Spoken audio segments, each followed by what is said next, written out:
Well, again, thank you all for being here. I appreciate the opportunity to be here. My name is Dr. Daniel Lewis. I speak as a proud citizen of Greene County and also from the perspective of a medical professional now for nearly 20 years and as a survivor of COVID, having suffered the disease in March of 2020 and suffering through the next 6 weeks of rehabilitation and hospitalization from that. So I'm very thankful for Mayor Morrison, City Administrator Smith, and for the support of the town mandating the mask wear. The medical society and medical professionals in the town are very much in favor of this as a group, and as such have issued a statement to Mayor Morrison reflecting our support for the mandate as such. Again, more and more evidence is coming out on a daily basis nearly that shows that masks are effective in helping limit the spread of COVID-19 transmission, both personally and for those around you. And so in that regard, we very much support mask wear and ask that you wear it any time you are exposed to anyone, not only to protect yourself, but also to protect the less vulnerable around you or those that may not be able to. Mayor Morrison addressed there may be some individuals where it's difficult for them to wear a mask, or there may be medical exceptions where it would not be appropriate. But those are limited and rare. Most individuals can wear a mask and can do so quite well. Oxygen will pass through the mask quite well without any concerns for that. Our surgeons and medical staff wear them for 12 to 14 hours a day routinely and do well in those. So again, we think it's not thought to be a detriment to your health at all, and we're thinking, it's a very small step that you can do in order to facilitate and help us potentially gain control of this virus, help us control access to our facilities, and continue perhaps to get towards what may be our new normal as we go forward. If we hope to return back to a normal state, there have to be some sacrifices made now in order to get back to that in the coming weeks to months. How are you feeling? Overall, I'm feeling really good.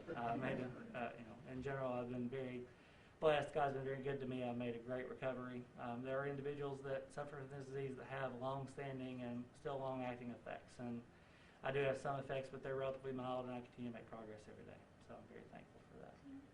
Doc, since you can talk from personal experience, what do you, say to the skeptics that are just still kind of maybe in denial about all this and the whole wearing a mask thing and all that? I bet you can speak from it personally. What do you say to those people? Well,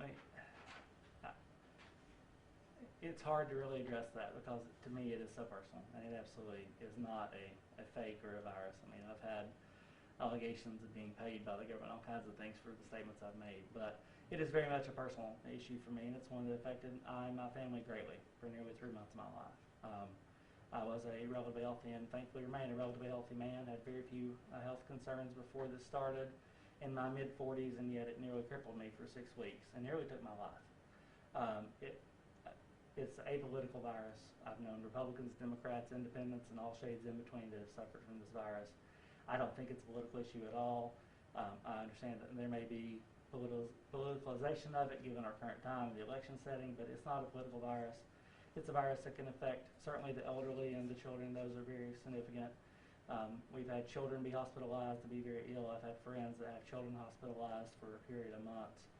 Again, it's not just the elderly or those at risk. It can be other individuals, and even more so if you are blessed enough to be mild and asymptomatic, as Mayor Morrison alluded to. You may spread that to someone who doesn't have that same degree of health that you have, that may be immunocompromised or have other issues they're facing, and their outcome may not be as favorable as yours could be. So not only for yourself, but also just to protect the welfare of those, social welfare of those around you, I would please advise and ask that you please wear a mask. This is a very real virus, unfortunately, and we are now faced with it in our community. Doc, could you speak to the effectiveness of cloth masks? I see you're wearing a cloth mask, and obviously a lot of people cannot obtain these medical masks. So could you speak to some skeptics, again, who might not believe that a cloth mask could be very effective?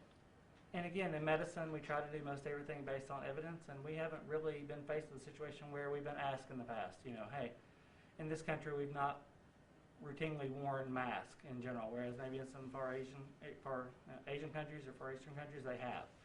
So we didn't have a lot of evidence to start with, but there is more and more evidence coming up that they seem to be very effective. Certainly a mask, just a general rule of thumb, if you can hold it up and you can't see light through it, it's going to protect it's going to offer protection against something. The more that we study, the more we find that even a simple bandana. There was a study done that I saw a few weeks ago that using a simulated mannequin head with a sneeze or cough showed that a simple bandana wrapped around the face reduced the distance of droplet spread from 9 feet to 3 feet. So a 67% reduction in droplet spread with just a bandana. Typically with cloth mask, if you can tolerate a double layer mask, a mask has 2 layers, made of quilting cotton that's 180 count or more. So, your sheets are normally 400 to 500 count. So at least 180 count or more seems to help catch those droplet particles that are there. Yes, the viral particles may be smaller, but they travel on the droplet precautions and on the secretions that we have that come through. So if you can block those, then by all means they seem to be very effective. And some evidence now is suggesting, as Mayor Morrison said, 60% reduction for yourself and perhaps a 90% reduction if 2 individuals meet both wearing a mask. So I do think cloth masks are very effective. There are lots of folks in the town and community that are making those. I've seen people volunteer to make those for others. And by all means, yes, we think cloth masks would be just fine. Really, the surgical mask and the N95 mask and things probably should be reserved for our healthcare communities where they're dealing with those with the illness. And we certainly don't want to get a situation where we don't have the personal protective equipment to help them do their jobs well. Do you have any idea if how Ballot Health is doing here in town with regards to resources? So again, I'm not really here to represent and speak on behalf of Ballot Health. I'll leave that up to their things. But currently, we, as far as in my work environment, everything seems to be